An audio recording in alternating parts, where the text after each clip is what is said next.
لا حول ولا قوة الا بالله. دی خلکو زما د رب عبادت معاف نکو، دی خلکو قرآن معاف نکو، دی خلکو نبی معاف نکو، په مانځه پسې اوس مسخرې شروع شوې.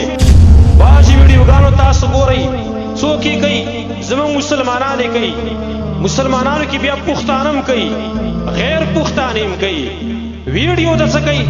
د مانځه ویډیو کوي، مونځ کوي او د مانځه ویډیو جوړوي او په مانځه پسې مسخره کوي.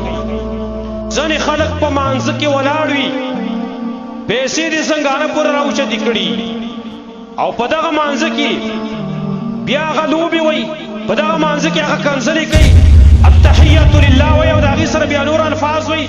زمونږ پښتانه وایي شاته کسان پایي پسې د خندا نشته شوي، په مانځه پسې مسخرې کوي. بلکې یوه ویډیو ما دومره وکتله ډېر په افسوس سره زه وایم ویډیو په دا انداز جوړه کړې ده الله اکبر ویلی شي، وروسته کسان هم پسې ودرېږي، په دا ټیم کې ډزې شروع شي او ډزې فرضي غوندې شروع کړي، بس دیو اوتر شي ته په ګډا باندې شي. فتوا اورئ، فتوا زما نه ده، فتوا د قرآن کریم فتوا ده، زما د رب فتوا ده.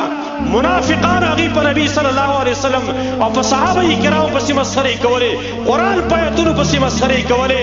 سو قرآن کریم کې الله رب العالمین د هغې حالات ذکر کړی دی چې کله به دې ته چا ویل چې تاسو دا مسخرې دا خبرې ولې کوئ، دوی به څه ویل انما کنا نخوض ونلعب، موږ خو هسې ګپ لګاو مشهورتیا هم کوله.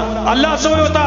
قل ابالله وآياته ورسوله كنتم تستهزئون لا تعتذروا قد كفرتم بعد ایمانکم.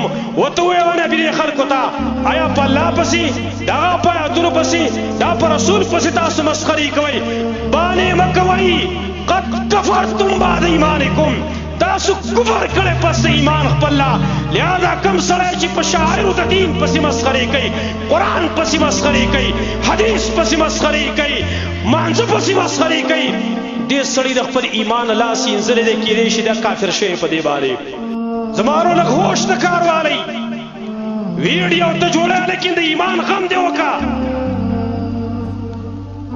تا له بل څه پسې مسخره یاده نه وه، دا زما د الله عظیم عبادت مانځه پسې چې معراج المؤمنو ته ویلی شوی دی چې نبي وایي وجعلت قرة عیني فی الصلاة، زما د سترګو یخوالی په مانځه کې ګرځولی دی. تا ایله بیله په مانځه پسې مسخرې شروع کړې او خلک صاحب هلته بیا کمنټونه هم ورکوي او خندا او بړقا سازوي او دغه ویډیوګانې هم خلک ګوري. شرم پکار دی خلکو لره. او بیا پښتانه ځان ته وایي زه ګیله د کافر نه وکړم، زه به وایم چې یهودي او نصراني او هندو د اسلام د شاعرو د هغې ګستاخي کړې ده، زه به د مسلمان څه کوم؟ زما په ملک کې زما په دې مسلمانانو په وطن کې په مانځه پسې مسخرې کېږي. موږ حیران یو په دې باندې، حکومت په دې باندې ایکشن ولې نه اخلي؟ دا خلک ګرفتارۍ ولې نه؟ په قادیاني باندې که په عدالت کې کیس چلیږي پکار دار چې په دې خبیث باندې جاری کړی شي. دا خو هم ګستاخ دی که نه؟ که هغه د نبي ګستاخي کړې ده نو د مانځه ګستاخي کړې ده.